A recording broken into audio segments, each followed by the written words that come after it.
حضرت لوط علیہ السلام کے والد کا نام حاران تھا، جو تارخ آزر کے بیٹے اور حضرت ابراہیم علیہ السلام کے سگے بھائی تھے، یعنی حضرت لوط علیہ السلام حضرت ابراہیم علیہ السلام کے بھتیجے ہوئے۔ حضرت ابراہیم علیہ السلام پر سب سے پہلے ایمان لانے والوں میں بھی شامل تھے۔ نیز آپ حضرت ابراہیم علیہ السلام ہی کے زمانے میں اہل صدوم کی رہنمائی کے لیے نبوت کے منصب پر فائز ہوئے۔ والد حاران کے انتقال کے بعد حضرت لوط علیہ السلام اپنے چچا حضرت ابراہیم علیہ السلام کے ساتھ بابل میں مقیم رہے اور پھر ایک عرصے بعد صدوم نامی شہر میں آباد ہو گئے۔ صدوم کے آس پاس 5 نہایت خوبصورت شہر آباد تھے، جن میں سے ہر ایک کی آبادی 1 لاکھ نفوس سے زیادہ تھی۔ یہ علاقے نہایت سرسبز و شاداب اور قدرت کی فیاضی کا حسین شاہکار تھے۔ پھلوں سے لدے باغات اور لہلہاتے کھیت یہاں کے باسیوں کی ضرورت سے کہیں زیادہ تھے، اور یہی وجہ تھی کہ کرب و جوار کی بستیوں کے باسی بھی اپنی معاشی غذائی ضروریات کے لیے ان بستیوں کا رخ کیا کرتے۔ مگر یہ بات ان بستی کے لوگوں کو بالکل بھی پسند نہ تھی۔ ان کے خیال میں ان کی بستیوں میں پیدا ہونے والے پھلوں، اناج اور سبزیوں پر صرف انہی کا حق ہے۔ ان کی شدید خواہش تھی کہ دوسری بستیوں کے لوگ ان کے علاقوں میں نہ آئیں، لیکن انہیں منع کرنے سے بھی ڈرتے تھے۔ آخرکار اہل صدوم کے دماغوں میں گردش کرتی ان سوچوں نے مسئلے کا حل تلاش کرنا شروع کر دیا۔ ایک دن بستی کے لوگ باہر سے آنے والوں کو روکنے کے طریقہ کار پر غور کر رہے کہ ابلیس ایک بزرگ کی شکل میں ان کی محفل میں آیا اور کہنے لگا، اگر تم ان سے پیچھا چھڑانا چاہتے ہو تو میرے کہنے پر عمل کرو۔ اجنبی بزرگ کی یہ بات سب نے نہایت توجہ سے سنی اور طریقہ بتانے پر اصرار کیا۔ ابلیس کہنے لگا، میں اس مسئلے کا حل کل بتاؤں گا۔ دوسرے دن وہ ایک خوبصورت نوعمر لڑکے کے بیس میں آیا اور انہیں اپنی عورتوں کی بجائے مردوں کے ساتھ فعل بد کرنا سکھایا۔ اس طرح ابلیس کے کہنے پر اس بدکاری کے موجد یعنی معلوم لوگ ہوئے۔ انہوں نے شیطان کی ایما پر ایک ایسا گناہ ایجاد کیا جس کا اولاد آدم میں اس سے پہلے کسی کو خیال تک نہیں آیا۔ یہی وہ وقت تھا کہ جب اللہ تعالیٰ نے حضرت لوط علیہ السلام کو نبی بنا کر اس قوم کی اصلاح کے لیے بھیجا تو حضرت لوط نے ان کو توحید کی دعوت دی اور بیہودہ حرکات سے منع فرمایا۔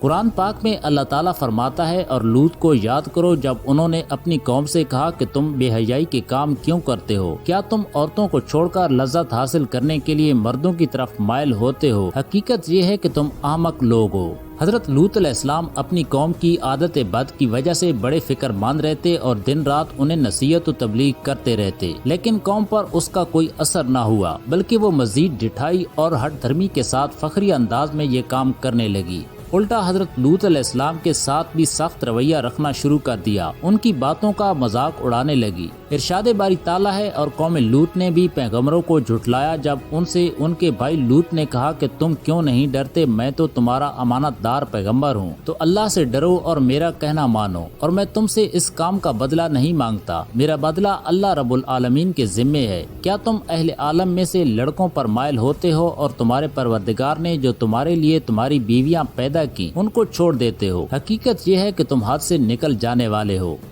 انہیں حضرت لوط علیہ السلام کا سمجھانا برا لگا، چنانچہ انہوں نے صاف صاف کہہ دیا کہ اگر تم ہمیں اسی طرح برا کہتے رہے اور ہمارے کاموں میں مداخلت کرتے رہے تو ہم تم کو اپنے شہر سے نکال دیں گے۔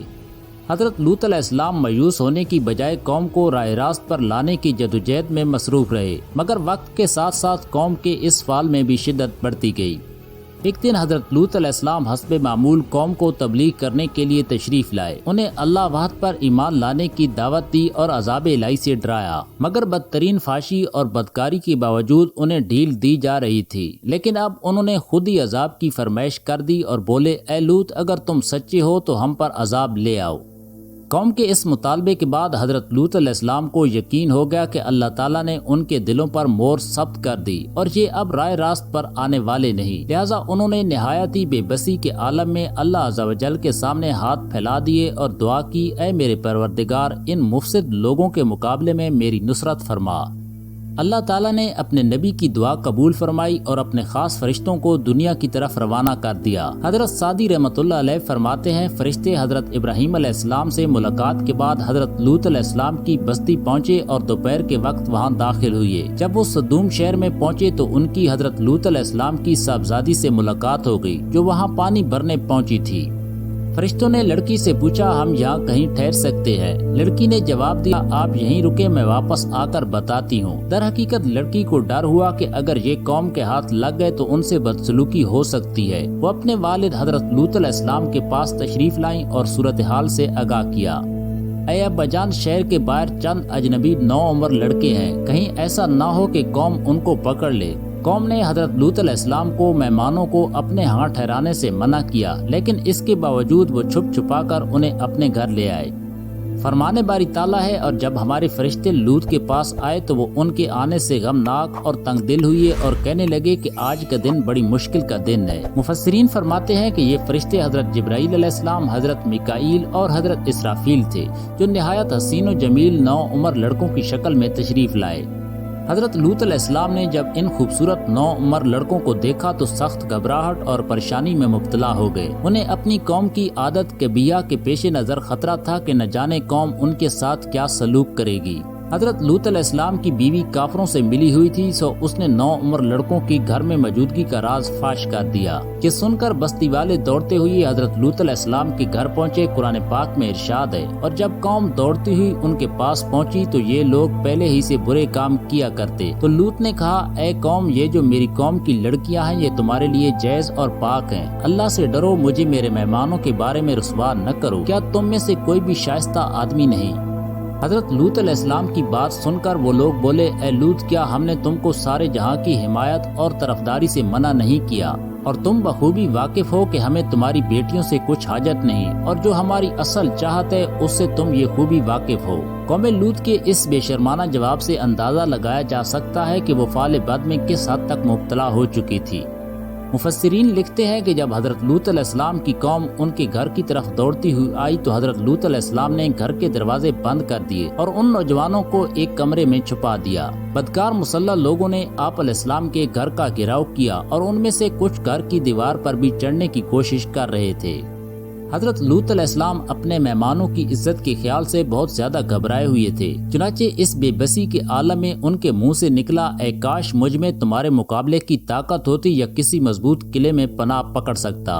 ابتدا فرشتے یہ سب منظر دیکھ رہے تھے۔ جب انہوں نے حضرت لوط علیہ السلام کی بے بسی اور پریشانی کا یہ عالم دیکھا تو حقیقت سے پردہ اٹھاتے ہوئے یوں گویا ہوئے، اے لوط علیہ السلام، ہم تمہارے رب کے بھیجے ہوئے فرشتے ہیں، یہ لوگ ہرگز تم تک نہیں پہنچ سکیں گے۔ کچھ رات باقی ہے، تم اپنے گھر والوں کو لے کر چل دو اور تم میں سے کوئی شخص پیچھے مڑ کر نہ دیکھے مگر تمہاری بیوی کے جو آفت ان پر پڑنے والی ہے وہی اس پر پڑے گی۔ ان کے عذاب کے وعدے کا وقت صبح ہے، کیا صبح کچھ دور ہے؟ مفسرین لکھتے ہیں کہ حضرت لوط علیہ السلام حقیقت حال جان کر مطمئن ہو گئے اور اپنے اہل خانہ کے ساتھ رات ہی کو نکل کھڑے ہوئے۔ بیوی بھی ان کے ساتھ تھی، لیکن کچھ دور جا کر واپس اپنی قوم کی طرف پلٹ گئی اور قوم کے ساتھ جہنم رسید ہو گئی۔ قوم حضرت لوط علیہ السلام کے گھر کا دروازہ توڑنے پر بضد تھی، چنانچہ حضرت جبرائیل علیہ السلام نے گھر سے باہر نکل کر اپنے پر کا ایک کونا انہیں مارا، جس سے ان سب کی آنکھوں کے ڈھیلے باہر نکل آئے اور بصارت زائل ہو گئی۔ یہ خاص عذاب ان لوگوں کو پہنچا جو حضرت لوط علیہ السلام کے پاس بددیانتی سے آئے تھے۔ صبح عذاب عام میں پوری قوم تباہ ہو گئی۔ قرآن کریم میں ارشاد ہے، اور انہوں نے لوط علیہ السلام سے ان کے مہمانوں کو لینا چاہا تو ہم نے ان کی آنکھیں اندھی کر دی۔ قوم لوط نیست و نابود کر دی گئی۔